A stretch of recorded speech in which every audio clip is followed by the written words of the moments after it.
Hello everybody, welcome back to my channel, and welcome to the first video in a series that I'm going to be doing on my channel called Reading My Childhood Books. I have 6 childhood books of mine that I'm going to read aloud on this channel. So do not worry, I've already filmed them all, so I will be uploading them once a week, so enjoy! I just want to point out the only one I'm going to be reading in pieces is the Boxcar Children, because it is a short chapter book. So that will be over a course of multiple videos. However, for today, I'm going to be reading Mr. Bell's Fix-It Shop. Oh, this is so nostalgic for me. Mr. Bell's Fix-It Shop by Ron Peltzman, illustrated by Aurelius Battaglia. Sorry if I said that wrong. Let's see, I'm trying to get this all on the camera here. Mr. Bell could fix almost anything. Broken locks, broken clocks, broken pans, broken fans, broken plates, broken skates. He could fix them all. People smiled when they walked past his little shop and saw the sign in his window. It said, "Mr. Bell's Fix-It Shop. I fix everything but broken hearts." Mr. Bell did all his fixing in the back of his shop at his workbench. He kept tools and screws and nails and nuts and bolts. He had pots of paint and jars of glue. In every musty, dusty corner there were bins and boxes filled with odds and ends. His friends told him that his shop was too messy. "Throw some things away," they said, but Mr. Bell said no. "There's a use for everything. You never know when you will need a doorknob or a pickle jar." Jill, who lived nearby, loved to look around in Mr. Bell's shop. She came nearly every day after school. "I want to have a fix-it shop of my own when I grow up," she said. So Mr. Bell made her his special helper.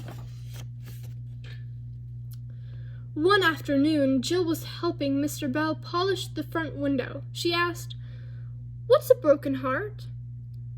"Well," said Mr. Bell, "when you feel so sad that you think you'll never be happy again, that's when you know your heart is broken." "Gee," said Jill, "I hope I never have a broken heart." One day, Mr. Bell was extra busy. Ben the barber had a radio that couldn't play. "My customers missed music," he said. "Don't worry," said Mr. Bell. "I'll fix your radio as good as new." Otto the laundryman had an iron that wouldn't get hot. What good are clean clothes if I can't iron them?" he asked. "Don't worry," said Mr. Bell. "I'll fix that iron as good as new."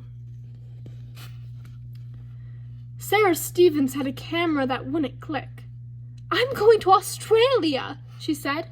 "It won't be any fun if I can't take pictures of the kangaroos." "Don't worry," said Mr. Bell. "Your camera will be good as new in no time." Mr. Bell spent all afternoon at his workbench. Could certainly use Jill's help today," he thought. "I wonder where she is." It was nearly supper time when Mr. Bell finished his work. He was hungry. "It will be good to get home to my cabbage soup and some roast beef," he said to himself. Suddenly, Jill burst into the shop. She looked very unhappy. "Why, Jill," said Mr. Bell, "what's wrong?" I went to Grandma's house today," Jill said. Her new puppy chewed up Rosie. She held up her doll. Just look at her. Jill started to cry. Mr. Bell forgot about his supper. Don't cry, Jill, he said. I'll fix Rosie as good as new. Really? Asked Jill. She was still crying. I promise, said Mr. Bell.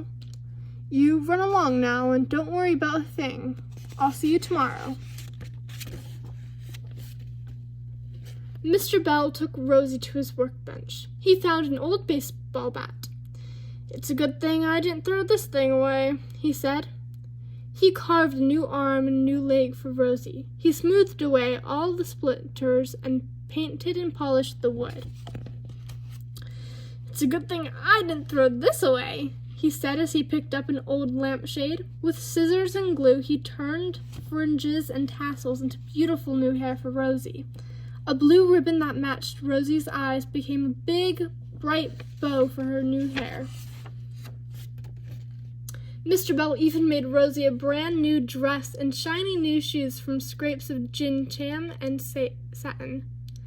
Finally, he looked through his pots of paint until he found the color that was just right for a smile. With a little brush, he painted a cherry new smile on Rosie's face. It was past his bedtime when Mr. Bell left the shop. As he rode home, he remembered his cabbage soup and roast beef. My supper will be very late tonight, he thought, but it will taste extra good. That afternoon, Jill was helping polish the window. She said, You know, Mr. Bell, there's something else I think you should fix. What's that? Asked Mr. Bell. The sign, Jill replied. It says you can't fix broken hearts, but when you fixed Rosie's, you fixed my broken heart too. And that is Mr. Bell's Fix-It Shop.